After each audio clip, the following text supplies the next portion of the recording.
I turned 32, staring at a candle that wasn't meant for me. The flame trembled in the middle of the restaurant, while I pretended everything was fine.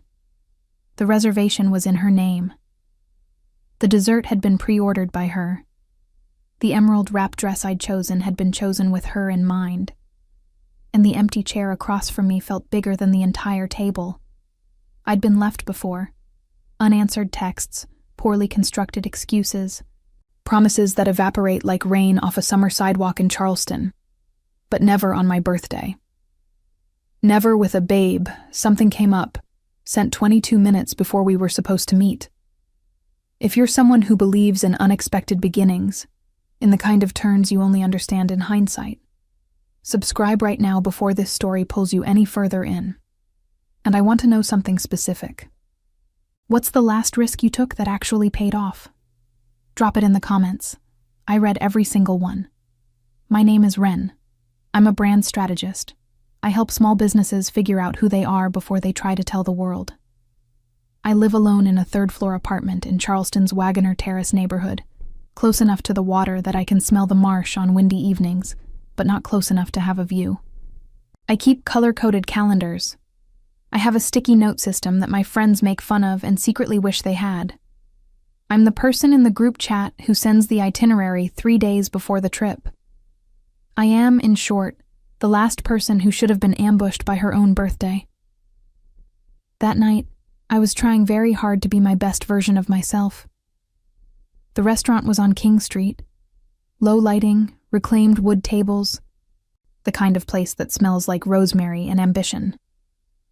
I arrived 5 minutes early, because of course I did. I ordered sparkling water. I checked my phone. I checked it again. When the message came, "I'm not going to make it tonight. We'll talk soon." I stared at the screen for a long moment like it was a sentence in a language I was still hoping to mistranslate. There was nothing to translate. I could have left. I could have paid for the water and walked out with whatever dignity the situation allowed. But something kept me there. Maybe pride, maybe stubbornness, maybe the part of me that absolutely refuses to let a night become only about abandonment. So I took a breath and ordered an entree. The short rib, I told the approaching server, with a confidence I did not feel. If I was eating alone on my birthday, I was at least going to eat something worth talking about. That's when she appeared. The server. Not cinematically. No slow motion, no ambient lighting change. In fact, she nearly knocked over a water glass at the next table and murmured a "my bad," with a crooked smile that was far too genuine for the restaurant's curated aesthetic. Her hair was up in a bun that had clearly given up trying, a few dark strands escaping around her face. Her name tag said Saoirse, and I immediately wanted to know the story behind it. Dark eyes, unhurried, observant. Not curious in the way people are when they smell drama. Observant in the way people are when they actually pay attention. "Everything good over here?" she asked. I almost said no. I almost said, "My girlfriend just bailed on my birthday dinner and I'm sitting here alone in a dress I bought specifically for tonight, so no, not particularly." But I held it together. "All good," I said, "just celebrating solo." She tilted her head slightly, the way someone does when they hear more than you said. "Best company," she replied. I laughed. Not the automatic kind you use to end a conversation. A real one. Small, but genuine. She took my order, left, came back a few minutes later with a glass of wine I hadn't asked for, and set it down like it was obvious. "I didn't order this." "I know." I looked at the glass. "Is this a restaurant policy? Wine for women sitting alone on their birthdays?" She bit the side of her lip to keep from smiling. "Personal policy." That landed harder than it should have. It wasn't a line. It wasn't pity. It was presence. Like someone had decided, quietly and without fanfare, that I wasn't going to be invisible that night. She passed by my table more than the job required. Not intrusively, just enough. Checking in, refilling water, asking about the food with the casual ease of someone who's genuinely good at being around people.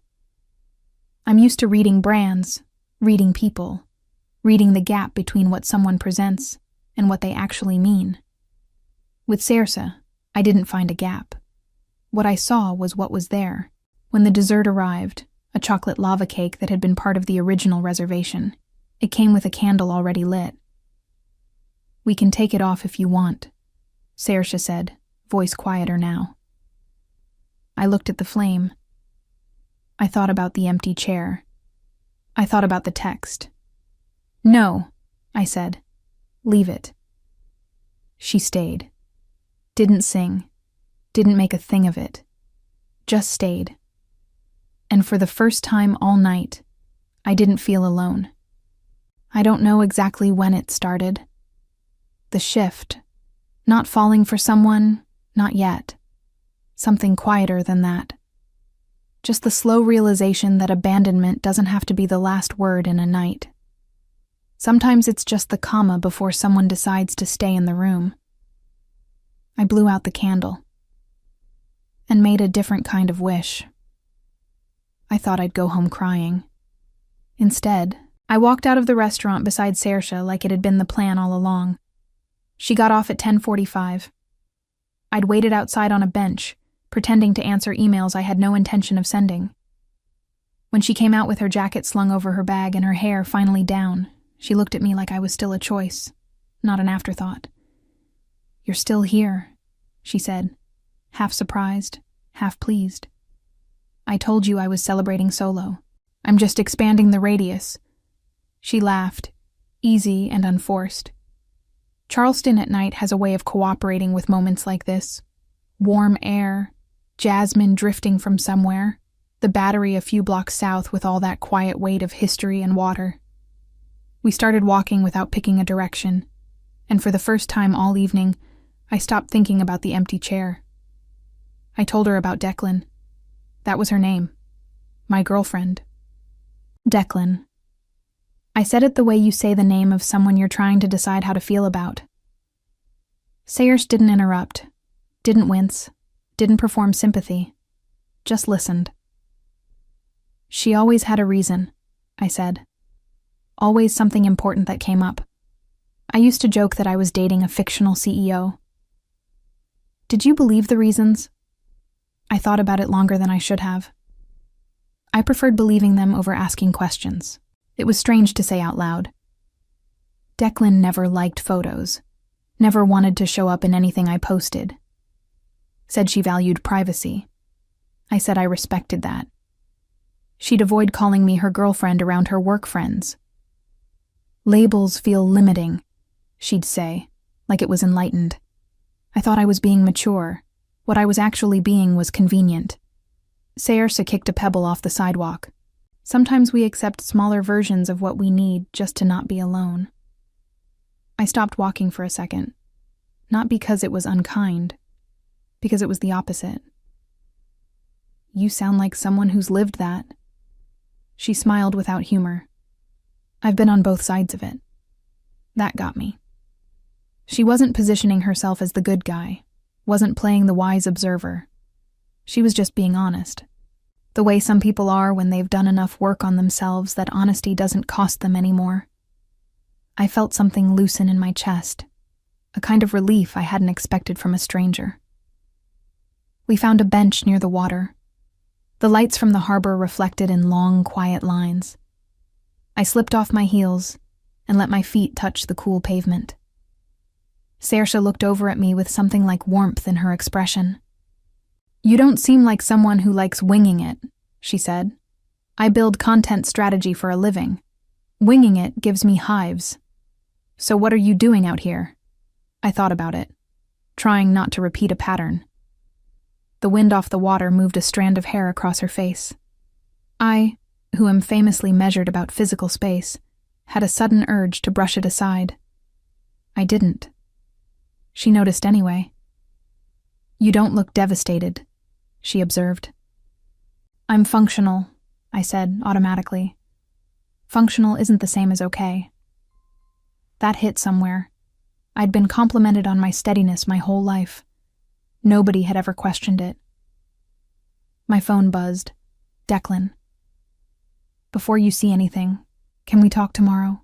You're making this bigger than it is. I looked at the screen. Saoirse didn't try to read it, just watched my expression shift. Her? She asked.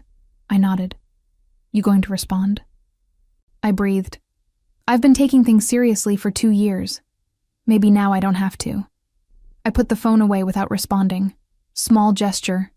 Big shift. Saoirse leaned her shoulder against mine. Not asking, not announcing, just leaned. My whole body registered it. Not electric, warm, steady. I'm not going to tell you to forget anyone, she said. But I'm also not going to pretend you deserve to be someone's second option. I turned to look at her. We were close. Closer than strangers. So what do I deserve? She held my gaze. Someone who shows up. The silence between us wasn't uncomfortable. It was weighted in the best way. I thought about Declan telling me I was too much, too intense, too sensitive. I thought about all the times I dialed myself down to fit inside her schedule, about the candle wavering alone, and then I did something that wasn't on my calendar. I laced my fingers through hers. She held on. The harbor kept doing what harbors do. No dramatic consequence. Just water and light, and the two of us on a bench, hands connected. That was impulsive, I murmured. You needed some of that, she said. We talked for another hour. Bad dates, funny stories, the time she served a couple who spent the entire dinner arguing about the correct pronunciation of bruschetta. I told her about a client who rebranded his pet supply company and wanted the tagline to be, "For real though." She laughed until her eyes watered. I was laughing for real. And I noticed, with a kind of uncomfortable clarity, that I'd felt more present in the last 2 hours with someone I barely knew than I had in 2 years with someone I'd called mine. When we finally stood to leave, she held my hand one more second before letting go. I work tomorrow too, she said, in case you feel like expanding further. I smiled. I might. On the walk home, my phone buzzed again. Declan, you know no one else is going to love you the way I do. I stopped on the sidewalk. For the first time in 2 years, the sentence didn't sound like a promise. It sounded like a threat. And that's when I understood that this night hadn't been about being left. It had been about realizing I'd already been leaving for a long time. And maybe, just maybe, someone was starting to find me. The next morning, I woke up with a hangover that had nothing to do with wine. It was clarity. And clarity, it turns out, is a lousy way to start a morning. The light through my curtains was too bright for the mood. I lay there cataloging the evidence I had been ignoring for months. Declan never once introduced me as her girlfriend at her work events. I was a friend from the neighborhood. For 2 years. She'd disappear for evenings with no real explanation and resurface with the specific energy of someone who's rehearsed their excuse. When my college friend Phoebe asked why Declan never came to anything, I said, she's an introvert. I had become a full-time PR firm for someone else's absence. My phone had 4 notifications, 3 from Declan, 1 from Saoirse. I opened Saoirse's first. Good morning, expanded birthday girl. Still standing? I smiled before I could stop myself. That annoyed me a little. It was too early for that. Standing. No planning involved. Personal best. Simple. No pressure, no agenda. Declan's messages were different. You need to stop being dramatic. I was dealing with something important. I don't appreciate being made to feel guilty for things that aren't my fault. I reread that last one several times. Made to feel guilty. I had eaten dinner alone. I hadn't posted anything. I hadn't called her crying or sent a long paragraph. Somehow, in her version, I was the one creating a problem. This wasn't new. Declan was extraordinarily skilled at narrative inversion. When she forgot things, it was because I hadn't reminded her early enough. When she canceled, it was because I knew how unpredictable her schedule was. When I asked for more visible affection, she said I had an attachment issue. I had spent 2 years being the unreasonable one in situations she created. Another message came in while I sat there. Declan, we need to talk today. I don't like feeling like you're pulling away. I nearly laughed. She didn't like feeling like I was pulling away. I had spent 2 years trying to get closer to someone who was always one step ahead of me but never beside me. And now I was the distant one. I didn't respond. Instead, I worked. Reviewed campaign drafts, ran a virtual client call, moved through the day with a strange efficiency. But in every pause, my mind drifted back to small things I'd trained myself not to notice. Declan had a separate photo album on her phone, password protected, that she said was work files. She'd answer calls in the other room with a tone she reserved for people who weren't me. She had a friend group I'd never met, and when I asked about them, she'd say they wouldn't be my scene. I had never pushed. Maybe I already knew what pushing would find. That evening, without building a pros and cons list, which was, for me, a minor revolution, I walked back to King Street. Saoirse saw me through the window before I'd decided whether to go in. Her smile happened before she could arrange it. Not performative, not calculated, real. "You came back," she said, leaning on the host stand. "Personal policy." She laughed and tilted her head toward an open table. I sat. Didn't order wine this time. Ordered coffee. She brought it with a slice of lemon pound cake I hadn't asked for. "This is going to be a problem," I said. "Only if you keep coming back." I breathed. "I think I let a lot slide," I said. It came out before I was ready. She didn't prompt me, just waited. She never really claimed me. I kept telling myself it was because she valued privacy. But I think it was because it was convenient not to. Saoirse was quiet for a moment. "Did you claim her?" That landed strange. I told everyone about her. But was she actually there? I opened my mouth and closed it again.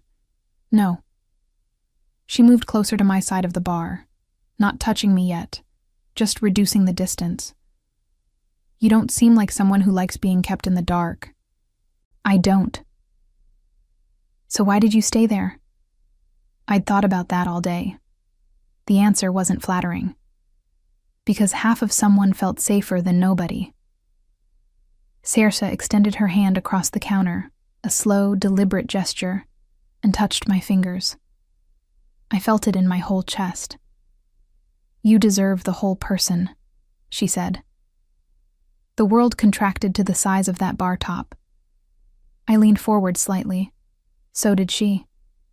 Our faces were close enough to make neutrality impossible. I could see a faint scar near her jaw. She'd tell me later it was from a childhood skateboarding incident she still considers a badge of honor. She could see that I was nervous. "This is impulsive again," I whispered. "Not everything that moves fast goes the wrong direction," she said. We were almost there. Almost. A bus on King Street hit a pothole with a sound like a gunshot. We both startled. She laughed first. I followed, the kind of laugh that relieves tension without erasing it. She leaned back just enough to breathe normally. "I don't want to be an escape," she said, serious now. "I want to be a choice." That sentence went somewhere deep, because nobody had ever offered me space like that before. Declan had always been in competition, even when she didn't show up for the contest. Saoirse was doing something different. She was just standing there, with the door open, not pushing me through it. When I left the restaurant, my phone buzzed. An Instagram notification. Declan, tagged in a photo, with another woman. Caption, "Perfect night." Posted at 9:47 p.m., the same time she'd told me she was dealing with something important on my birthday. I stood still on the sidewalk, phone glowing in my hand. It wasn't devastation I felt. It was the specific sensation of a puzzle piece, clicking into the space where it was always supposed to go. Everything made sense now. And for the first time, the understanding came wrapped in something I hadn't expected. Relief. I didn't cry when I saw the photo. That might have been the most disorienting part. I stood on the sidewalk on King Street, the screen bright in the dark, looking at Declan's arm around a woman I'd never seen. The familiarity of that contact already telling me everything about its timeline. Perfect night. The caption felt addressed to me. Or maybe I'd just spent too long looking for messages that were never mine to read. My phone buzzed almost immediately. Declan. Before you make assumptions, it's not what you think. It was exactly what I thought. I wrote back for the first time in 2 days. Then what is it? She replied in under a minute. I was going to tell you. We hadn't been good for a while. You know that. I did know we hadn't been good. What I hadn't known was that she'd already started solving for it while still calling me hers.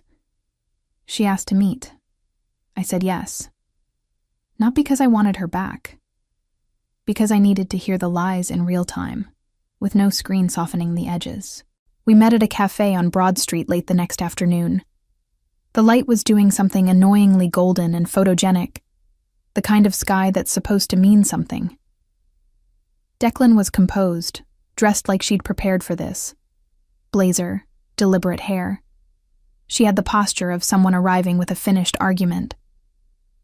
"You're overreacting," was the first thing she said. Not hello. I felt something settle in me. Cold, but not cruel. Just clear. Am I? I asked. We were already fading. You know that. That photo doesn't mean what you want it to mean. Her arm was around your waist. She sighed like I'd just failed a logic puzzle. You've always been too intense. I needed something easier. There it was, the old script. Too intense. I'd heard it so many times I'd started to believe it meant something true about me rather than something strategic about her. You could have ended things before looking for easier, I said. I was trying to figure things out. While still with me, she looked away for half a second. That half second was everything. You were pulling back too, she tried. Don't act like you were all in. I almost smiled. I'd been all in so long I'd forgotten what it felt like to have reservations. I was asking for the minimum, I said. She leaned forward. You're going to throw away 2 years because of a picture? I thought about the candle flickering, the empty chair. Every time I'd explained her absence to people who noticed. Every time I'd made myself smaller so she could feel bigger. It's not the picture, I said. It's everything I pretended not to see. The quiet between us was heavy, but not for me. She shifted, tried a different angle. That server, she said. With a half smile she clearly thought would land harder. You're already moving on to make a point. I'm not making a point. Ren, nobody is going to handle you the way I have. You know that. There it was, the threat dressed up as concern. I don't want to be handled, I said. I want to be chosen. Silence. She had no response for that, for someone who always had a response. I stood up before she could try another approach. You didn't lose me tonight, I said. You lost me every time you treated my presence like a formality. I walked out before my nerve could reconsider. Outside, sitting on a bench near the fountain like she'd been there the whole time, was Saoirse. She wasn't there by accident. I'd texted her before I went in. Doing the hard thing today, might need a friendly face after.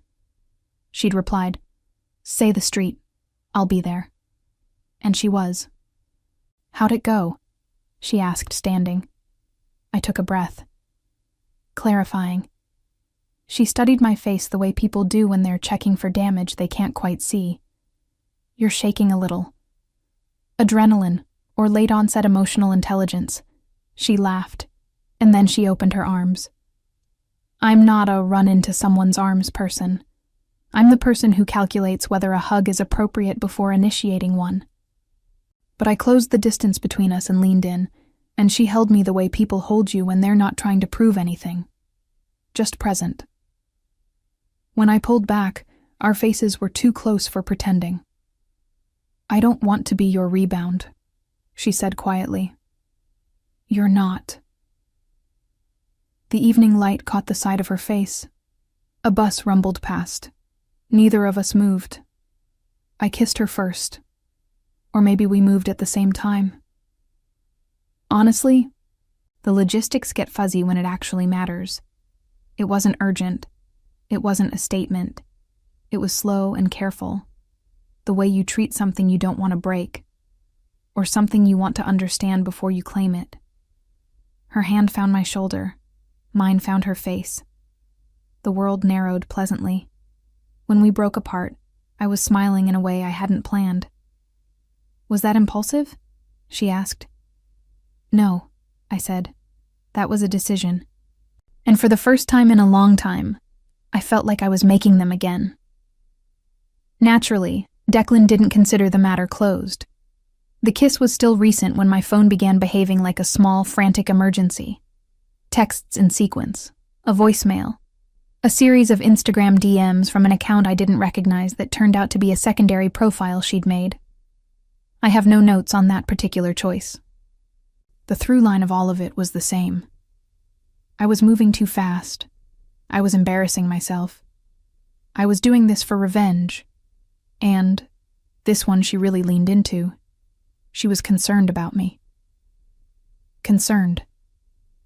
Saoirse noticed my expression shift before I said anything. She's trying to manage the narrative, she said, not unkindly. It's what people do when they lose control of a situation they thought they owned. She's good at it, I admitted. Does it work on you still? I thought about it honestly. Less than it used to. I played the voicemail on speaker because Saoirse asked, and also because I'd learned that sunlight is the best disinfectant for that kind of thing. Declan's voice was measured, the tone she used when she wanted to sound like the rational one in the room. Ren, I think you need to slow down and think about what you're doing.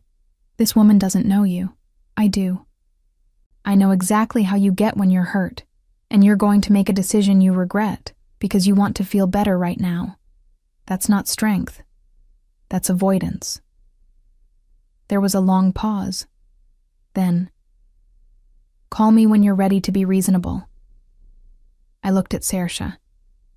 She knows your vulnerabilities, Saoirse said quietly. That's not the same as knowing you. That distinction mattered more than I could have anticipated. Declan did know my vulnerabilities.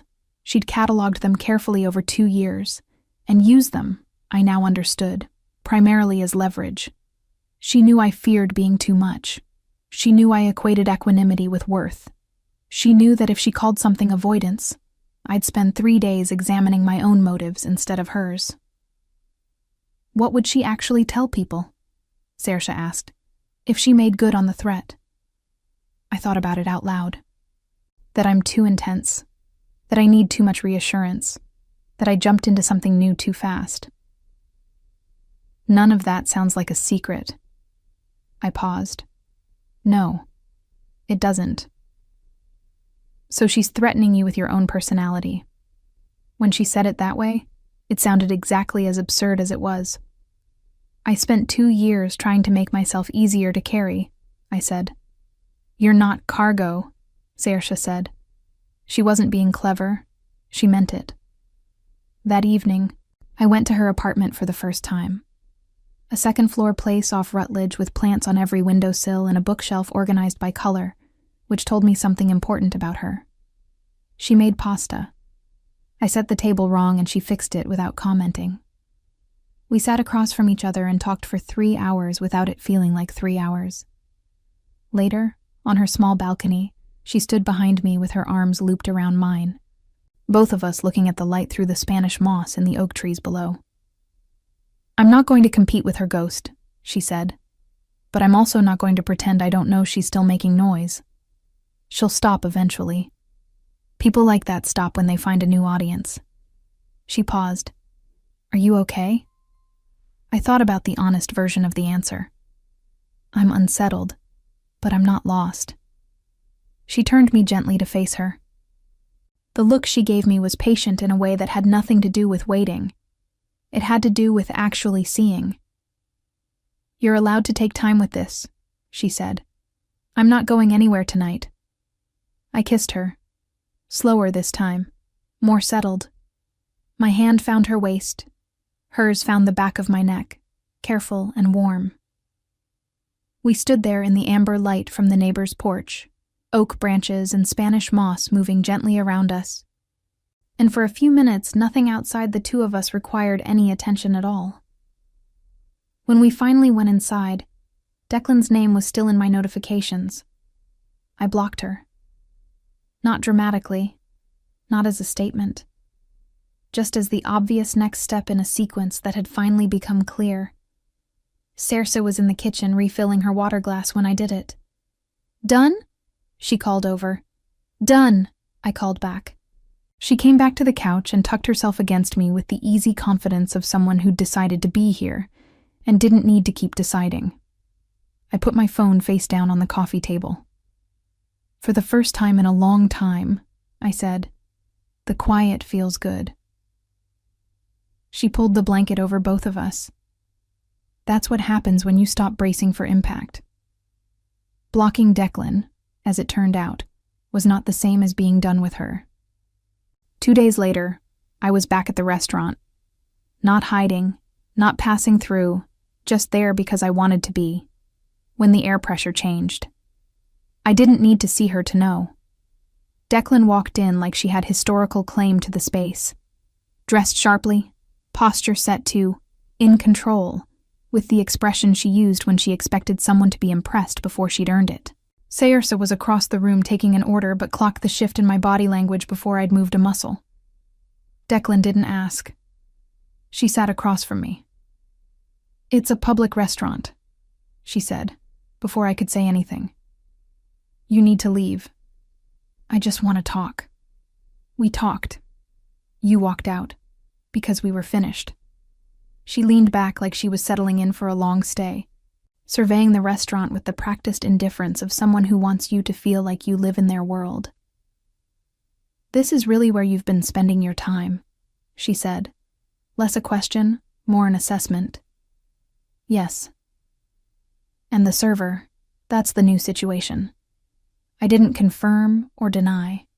Neither mattered. From across the room, Saoirse had clocked everything. She crossed to our table at a pace that was entirely professional, unhurried, deliberate. Can I help with something? She asked, steady, neutral. Declan looked her over with the precise cruelty of someone who thinks they're being subtle. I'm talking with my ex. Then I'll assume that conversation is wrapping up, Saoirse said. Declan's smile went thin. You must be the distraction. The old me would have stepped in to smooth the temperature. Would have offered something conciliatory, created enough comfort for Declan to feel she'd won the room. I felt that impulse. I just didn't act on it. I stood up. She's not a distraction, I said. She's who I want to be around. The restaurant had the quiet of people trying very hard to eat their food. Declan's composure slipped slightly. You always needed someone to validate you. That's not a relationship. That's a habit. Behind me, Saoirse's hand found the small of my back. Not possessive, not performative, just there. I needed presence, I said. You just never provided it. Silence.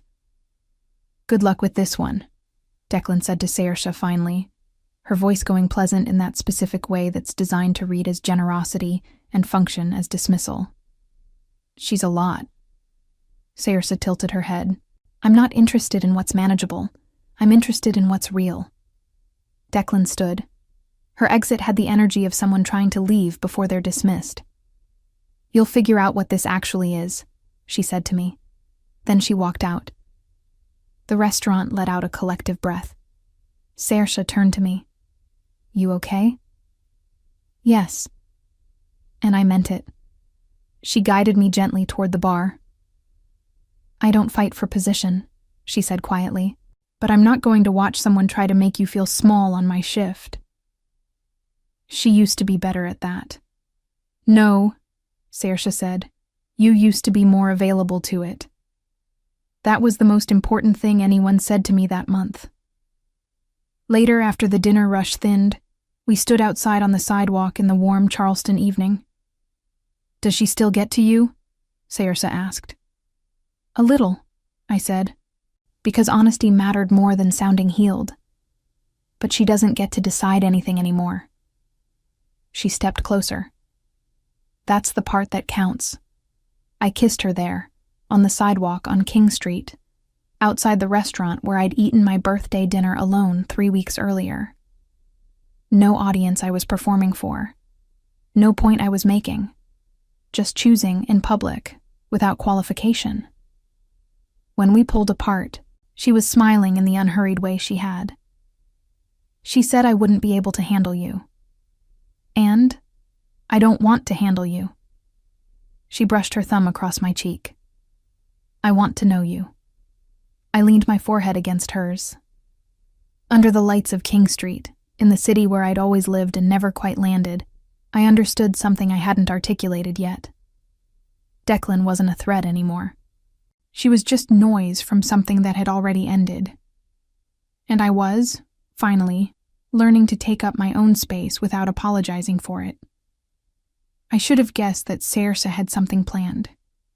She's extraordinarily good at the neutral face.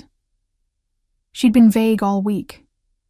Trust me, and half smiles that didn't explain themselves.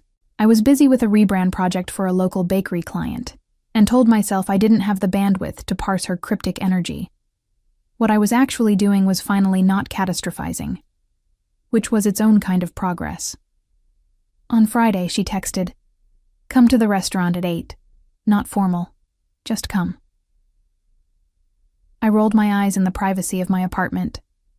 I hate vague instructions, but I didn't make a pros and cons list. I put on the green dress. I went. Same table. Same low lighting. Same scent of rosemary in the air. But no empty chair.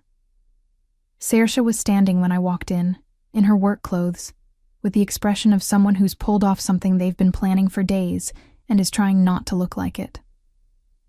A few of her coworkers were there. The restaurant owner had come out of the kitchen.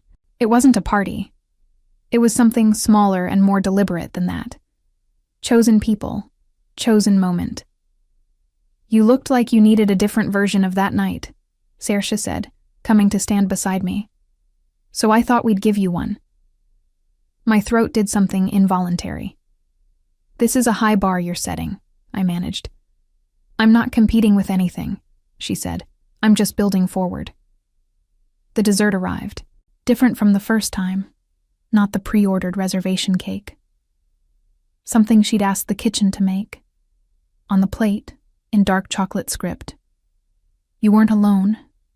You just hadn't found us yet. I pressed my lips together to stay composed. Failed moderately. No performative birthday song. No announcement. Just people who'd been present for part of this story.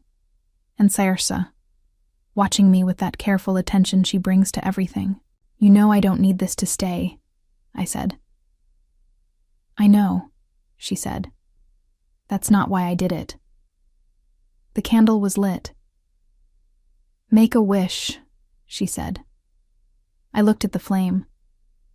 I thought about the wren who sat at this same table a few weeks ago, trying to hold herself together while the chair across from her stayed empty.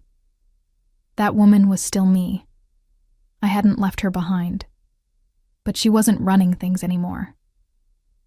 Already happened, I said. Saoirse tilted her head. What was it? I stood up, not to leave, to close the distance. I held her face in my hands, right there in the middle of the restaurant where I'd once been invisible. To stay, I said, and I kissed her. Not quietly, not hidden, but not a performance either. firm and real and chosen. Her arms wrapped around my waist and held me like she'd already decided not to let go. There was no shadow of anyone else in that moment, no comparison. Just us and the soft light and the smell of rosemary and the sound of someone behind us very carefully pretending not to notice. When we separated, she was smiling the way she does when something's gone right. "Public enough?" she asked. "More than enough for me." We ate, we talked. I watched her move through that room, greeting people, laughing with the kitchen staff, touching my arm whenever she passed. And I noticed the thing I'd been unable to see with Declan. Saoirse didn't edit me out of her world. She brought me into it. When we walked out later that night, heading back toward the harbor, she said what she'd been carrying all week. "I've been thinking about the Asheville offer." My chest tightened. Familiar response. Familiar fear. "And?" She stopped walking. "I'm staying." The harbor at night, the soft slap of water. No dramatic music. Just two women standing on a sidewalk and one sentence that meant a lot of other things. "Are you sure?" I asked. "You don't have to." "Ren." Her voice was gentle but clear. "I'm not staying for you. I'm staying because this is where I want to build something, and you're part of what that looks like." I stepped closer. That's a good distinction. I thought so. I wrapped my arms around her neck and kissed her there on the battery, with the lights of the harbor behind her, and it didn't feel impulsive. It felt like something that had been assembling itself across the past few weeks. Every conversation, every small honesty, every moment where I chose to stay instead of protect. "Not impulsive?" she murmured against my mouth. "Conscious choice," I said. She laughed softly and pulled me closer. "Same." The truth, when it finished arriving, came from an unlikely direction. Not from Declan. Not from a final confrontation. From my friend Phoebe, who texted me 2 weeks after the restaurant scene with a screenshot she'd found while clearing old messages from a group chat I hadn't been part of. The screenshot was a photo. Declan, the same woman from the Instagram post, dated 4 months before my birthday. Phoebe's message. "Wait, didn't you two still celebrate Valentine's Day this year?" I'm confused about the timeline. I was too. 4 months. Valentine's Day had been 2 months before my birthday, which meant the math was, Declan had been with someone else while making plans with me. While I was looking at boutique hotels for a trip I thought we were taking in the spring.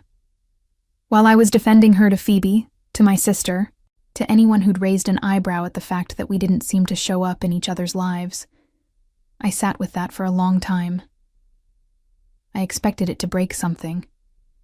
Instead, it clarified something. Saoirse was on my couch when I came back in from the balcony where I'd been processing this. She looked up from her book. That face means something happened. The timeline was longer than I thought. She closed the book, waited. 4 months, I said. Maybe more. She didn't perform shock, just absorbed it. Does it change how you feel? I sat down beside her, thought about it properly. It changes how I understand myself, I said finally. I spent the last months of it trying to be better, trying to be easier, more available, less. I paused. I thought I was the variable that needed adjusting. You weren't the variable. I know that now. She took my hand. Not to fix anything, just to be there while I held the weight of it. You weren't insufficient, she said. You were loyal to someone who was already somewhere else. Loyal. That word landed differently than I expected. Not like an indictment, like a reframe. I had been loyal. I had taken the relationship seriously because I took everything seriously. That was not a character flaw. That was who I was. Declan had used it against me because it was a lever she could reach. But the loyalty itself wasn't the problem. The problem was the person I was loyal to. I spent so long trying to be less, I said. Less emotional, less invested, less visible. How'd that work out? Badly, and with good posture. She laughed and leaned her head against my shoulder. I picked up my phone, opened Instagram, found Declan's profile. Looked at it for a long moment. Felt nothing that required action. I didn't reblock her. I didn't send a final message. I just unfollowed her, quietly and without ceremony. The way you close a tab when you realize the page isn't loading anything useful. "What did you just do?" Saoirse asked, watching me. Stopped watching something I'd already walked away from. She smiled at that. "That might be the most strategic thing you've done all month." I leaned back against her. "I'm a quick learner when the data set is good." She pressed a soft kiss to the top of my head. We stayed like that for a while, not talking, not explaining anything to each other. Just two people who had chosen, repeatedly and deliberately, to be in the same place. That night, I thought about all the versions of the story I'd told myself. The one where I was too much. The one where I'd pushed her away with my intensity. The one where I was responsible for the empty chair. None of them had been true. I had not been abandoned because I was too much. I had been left behind by someone who was already leaving. And I had stayed anyway, faithful to a version of a relationship that only existed in my calendar. And on my birthday, in a restaurant on King Street, a woman with a name tag and an escaped bun and a personal policy about wine had interrupted that story. Not by rescuing me, by showing up. I turned 32, staring at a candle that wasn't mine. When I think about that now, and I do think about it, in the way you revisit things that split your life into before and after, I don't feel the embarrassment I expected to. I don't feel the phantom ache of the empty chair or the cold weight of a text message that arrived 22 minutes too late. What I feel is something closer to gratitude, and I know how that sounds. But I'm telling you, it's accurate. Because that night, something that had needed to break finally did.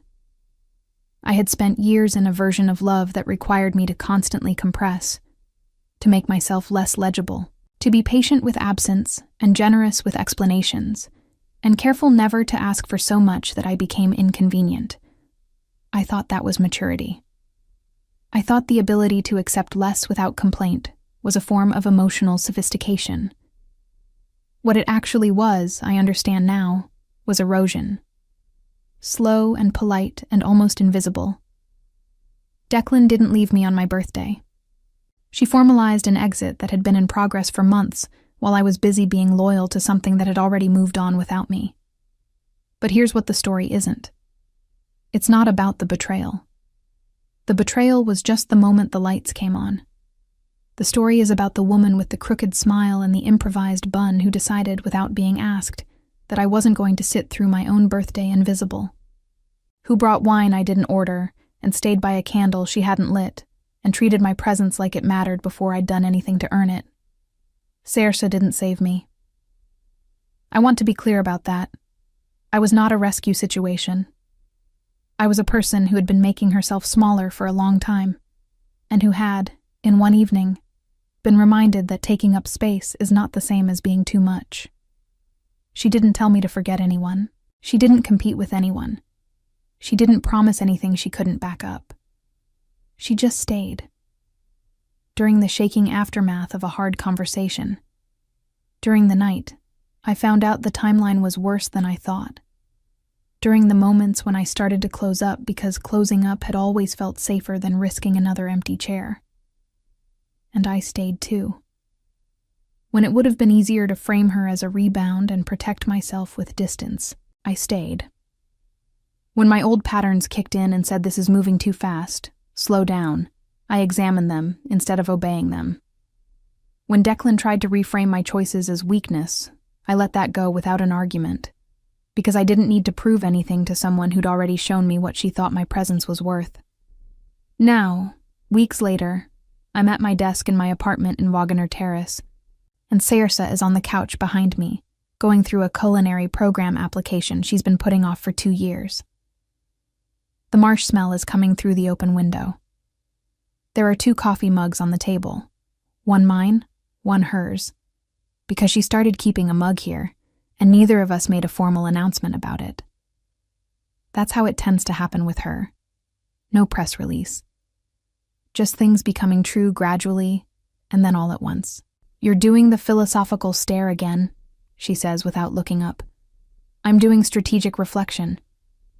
"Is there a deliverable?" "Possibly." She puts down the papers and comes to lean in the doorway. "You know I almost didn't come to your table that night," she says. "I almost sent someone else." "Why didn't you?" She shrugs. "You had the specific look of someone who needed to be seen and wasn't going to ask for it." I turn in my chair to look at her. "And that was enough to come over?" "That was enough to try." I think about all the ways this story could have been different. If I'd left after the water, if I'd responded to Declan's first message with the composure she expected, if I'd treated Saoirse like a distraction and protected myself with the language of being too recently hurt, I would have maintained perfect form and missed all of this. "What made you stay after we met?" I ask. "Actually stay." She considers it. "You didn't treat me like a placeholder," she says. "You treated me like a person you were choosing." "That's what you were." "I know, but not everyone makes you feel it." I get up from the desk. She doesn't move from the doorway, so I end up standing close, the way we always seem to end up. "I spent a long time trying to fit into spaces that weren't shaped like me," I say. "How's this one?" I look at her, at the mug on my table, at the application papers on my couch, at the marshlight coming through the window and the 2 of us standing in it without needing to explain the moment to each other. "Good," I say. "It fits." She smiles and kisses me softly, with the ease of someone who's been practicing and also doesn't need to practice anymore. The world doesn't require any comment. I didn't get left at dinner. I got redirected. And now, when I blow out a candle, real or imagined, I don't make a wish for someone to stay. I choose who stays, and I stay too. That's a different kind of birthday wish entirely, and it turned out to be the only one worth making.